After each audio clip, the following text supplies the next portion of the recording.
നമസ്കാരം. J D പാമ്പയ്ക്കലിൻ്റെ മറ്റൊരു വീഡിയോയിലേക്ക് ഏവർക്കും സ്വാഗതം.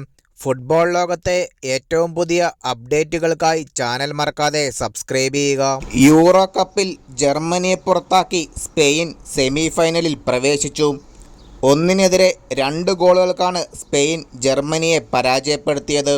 മത്സരത്തിൻ്റെ 51-ാം മിനിറ്റിൽ ഡാനി ഒൽമോയിലൂടെ സ്പെയിൻ ആദ്യം മത്സരത്തിൽ ലീഡ് സ്വന്തമാക്കി. മത്സരത്തിൻ്റെ 89-ാം മിനിറ്റിൽ ഫ്ലോറിയൻ വിറ്റ്സിലൂടെ ജർമ്മനി സമനില ഗോൾ കണ്ടെത്തി. പിന്നീട് മത്സരം അധിക സമയത്തേക്ക് നീളുകയായിരുന്നു. മത്സരത്തിൻ്റെ 119-ാം മിനിറ്റിലാണ് സ്പെയിനിൻ്റെ വിജയ ഗോൾ പിറന്നത്. മൈക്കൽ മെറീനോയാണ് സ്പെയിനിന് വേണ്ടി വിജയ ഗോൾ നേടിയത്. സെമി ഫൈനലിൽ ഫ്രാൻസിനെതിരെയാണ് സ്പെയിനിൻ്റെ പോരാട്ടം. വീഡിയോ അവസാനിക്കുന്നു. കൂടുതൽ അപ്ഡേറ്റുകൾക്കായി ചാനൽ സബ്സ്ക്രൈബ് ചെയ്യുക.